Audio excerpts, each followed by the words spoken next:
ঈদ উপলক্ষে ক্ষতিকারক অ্যাসিড দিয়ে তৈরি হচ্ছে বিভিন্ন নামের মেহেদি। প্রতিষ্ঠিত কোম্পানির পাশাপাশি নকল মেহেদি তৈরিতে ধুম লেগেছে কারখানাগুলোতে।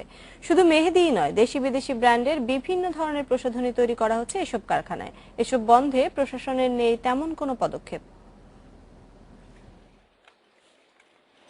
ঈদ আসলেই ললনাদের কেনাকাটার তালিকায় প্রথমেই থাকে মেহেদি।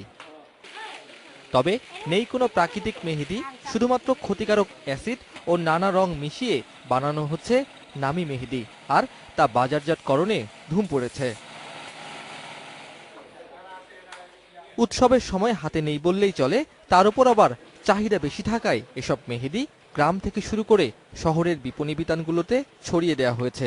আর তরুণীরা এসব কিনছেন শখের বশে। মান নিয়ন্ত্রণের বালাই তো নেই, কোনো রকম অনুমোদন ছাড়াই বানানো হয় এসব মেহেদি। যে এই জিনিসটা প্রোডাক্টটা বাংলাদেশের, কিন্তু কারিগরি সহযোগিতা করছে হচ্ছে কলকাতা। কিন্তু এই প্রোডাক্টটা যে বাংলাদেশে বানানো হয় এরকমটা কিন্তু স্পষ্ট করে কোথাও লেখা নেই। হ্যাঁ, এইটা কোথাও আপনার কোথাও স্পষ্ট করে লেখা নাই।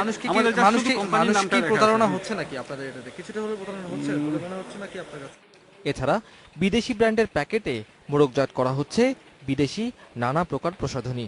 তো এটা তো কোনো ক্রমে আসলে মেহেদি হতে পারে না, এটা কৃত্রিম রং বা কৃত্রিমভাবে হাতকে রাঙানো হচ্ছে। তাহলে 5 মিনিটে কোনো ক্রমেই প্রাকৃতিক মেহেদি কাজ করতে পারে। কয়েকটি নকল মেহেদি তৈরির কারখানার বিভিন্ন কাঁচামাল পরীক্ষার জন্য এরই মধ্যে রাসায়নিক পরীক্ষাগারে পাঠিয়েছে ভ্রাম্যমাণ আদালত।